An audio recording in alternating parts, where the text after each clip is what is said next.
Ottish.com. Learn anywhere, anytime. So before we start loading our first data and transforming it, यो सेसनमा चाहिँ हामी एकैछिन हाम्रो पावर क्वेरीको बेसिक्सहरुको बारेमा बुझ्न गइरहेका छौं। हामीले यो भन्दा अघिल्लो सेसनमा कुरा गरिहाल्यौं। तपाईहरुले पावर क्वेरी एक्सेस गर्नको लागि डेटा ट्याबमा जानुपर्ने हुन्छ र यहाँ तपाईले दुईटा ग्रुप पाउनुहुन्छ, एउटा गेट एन्ड ट्रान्सफर्म डेटा, अर्को queries and connection. So get and transform डेटाबाट चाहिँ तपाईले के गर्न सक्नुहुन्छ भने तपाईले भेरियस डेटा सोर्सेसबाट आफ्नो डेटाहरुलाई यहाँ इनपुट गर्न सक्नुहुन्छ एन्ड ट्रान्सफर्म गरेर लोड गर्न सक्नुहुन्छ।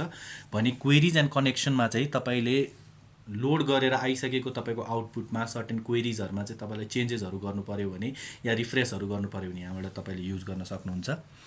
यहाँ तपाईले गेट एन्ड ट्रान्सफर्म डेटामा तपाईले देखिराख्नु भएको छ यहाँ from text CSV, from web र फ्रम टेबल रेन्ज यहाँ बाहिर पनि राखिदिएको छ because this are the most common sources जहाँबाट चाहिँ हामीले डेटा लोड गर्छौं। त्यही भएर यो बाहिर देखाइएको छ। तपाईलाई अरु सोर्सेसहरुको लागि चाहिँ तपाईले यहाँ गेट डेटामा गएर तपाईले देख्न सक्नुहुन्छ। फ्रम फाइलमा तपाईले भेरियस अप्सन छ, फ्रम डेटाबेस, त्यस्तै Azure, from online services, from other sources भन्ने अप्सन छ भने साथसाथै तपाईले कम्बाइन गर्ने अप्सन पनि छ। तपाईलाई यदि दुईटा क्वेरीज मर्ज गर्नु पर्यो या सर्टेन अमेन्डमेन्ट गर्नु पर्यो तपाईको क्वेरीजमा भने तपाईले मर्ज र अपेन्डको फिचर पनि युज गर्न सक्नुहुन्छ। त्यस्तै तपाईले यहाँ डेटा सोर्स सेटिङमा चाहिँ के हो भने इट्स नथिङ बट तपाईको जुन डेटा सोर्स छ तपाईले जहाँबाट चाहिँ डेटा ल्याउनु भएको छ त्यसको सोर्स हो र यसमा तपाईको पर्मिशन्सहरु तपाईले ग्रान्ट गर्ने कुरा हो। र त्यस्तै तपाईले लास्टमा जानुहुन्छ भने यहाँ जुन क्वेरी अप्सन्स देख्नुहुन्छ यसमा चाहिँ तपाईले एउटा दुईटा कुरा याद राख्नुपर्ने हुन्छ। जस्तो तपाईले यो डेटा लोड गर्दाखेरि हेर्नुस् त, जस्तो तपाईले यो डेटा क्याश म्यानेजमेन्ट अप्सन्समा हेर्नु भने म्याक्सिमम अलाउड एमबी भनेको 4096 छ। सो बाइ डिफल्ट यदि तपाईले पावर क्वेरीमा चाहिँ डेटा 4 GB सम्मको डेटा चाहिँ लोड गर्न पाउनुहुन्छ। बट लेट्स से तपाईले एउटा 5 GB को डेटा छ जुन तपाईले पावर क्वेरीमा लोड गर्न छ भने now you have to increase this size है। तपाईले यो साइजलाई चाहिँ बढाउनु पर्ने हुन्छ। जस्तो यो केसमा मैले 7900 राखे भने now I can load that 5 GB of data. त्यस्तै तपाईले पावर क्वेरी एडिटरमा जानुभयो भने यहाँ सर्टेन यो पावर क्वेरी एडिटरको प्रपर्टिजहरु चेन्ज गर्ने कुराहरु हो। जस्तो यहाँ बाइ डिफल्ट डिस्प्ले फर्मुला बार छ। सो मैले यदि यो क्लिक गरे भने अब तपाईले पावर क्वेरी एडिटर खोल्दै गर्दा तपाईकोमा फर्मुला बार देखिदैन।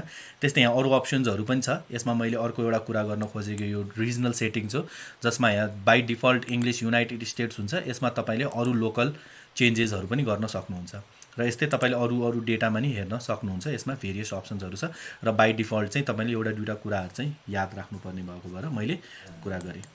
र त्यस्तै अब तपाईले यही क्लिक गरेर यदि लन्च पावर क्वेरी एडिटर गर्नुभयो भने चाहिँ तपाईले के देख्नुहुन्छ, दिस इज बाइ डिफल्ट तपाईको पावर क्वेरी एडिटर कस्तो देखिन्छ त। एउटा ब्ल्याङ्क पावर क्वेरी एडिटर खोल्नुभयो भने चाहिँ तपाईले यसरी तपाईले क्वेरी एडिटर देख्नुहुन्छ। अब हामी यसमा डेटा लोड गरेर चाहिँ तपाईले कस्तो पावर क्वेरी एडिटर देख्न सक्नुहुन्छ भन्ने बारेमा हेर्न गइरहेका छौं। त्यसको लागि तपाईले सिम्पली कुन टाइप अफ डेटा लोड गर्न खोज्नु भएको त्यसलाई सिलेक्ट गर्नुपर्ने हुन्छ। यो केसमा मैले एउटा टेक्स्ट फाइललाई लोड गर्छु। सो त्यही भएर मैले टेक्स्टमा सिलेक्ट गरे र यसलाई इम्पोर्ट गरिसकेपछि तपाईले एउटा डायलग बक्स देख्नुहुन्छ वन्स इट्स लोडेड।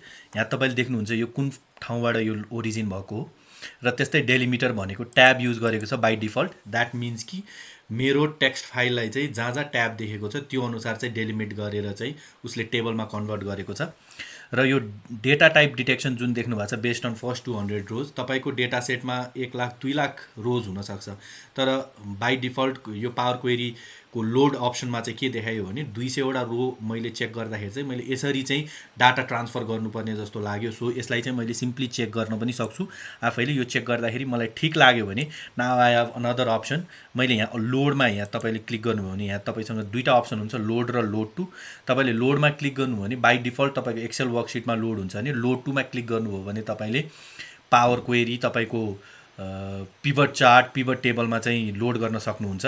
र अर्को कुरा तपाईले यहाँ ट्रान्सफर्म डेटामा अब क्लिक गर्नुभयो भने चाहिँ तपाईको अब पावर क्वेरी एडिटर ओपन हुन्छ। अघि नै हामीले ब्ल्याङ्क पावर क्वेरी एडिटर हेरेको थियौं र अब तपाईले डेटा सोर्स इनपुट गरिसकेपछि चाहिँ तपाईले यस्तो चाहिँ देख्नुहुन्छ आफ्नो पावर क्वेरी एडिटर। र यसमा जुन यो होम, ट्रान्सफर्म, एड, कलम र भ्यू भनिन्छ यसलाई चाहिँ हामीले सिम्पल हाम्रो एक्सेलमा जस्तै ट्याब भन्छौं। र त्यसपछि जुन यो ग्रुप्सहरु देख्नुहुन्छ जस्तो होम ट्याबको भित्र तपाईले ग्रुप्सहरु देख्नुहुन्छ यसलाई चाहिँ हामीले पावर क्वेरी एडिटिङ टुल्स भन्छौं जसबाट हामीले हाम्रो डेटालाई चाहिँ ट्रान्सफर्म गर्न सक्छौं।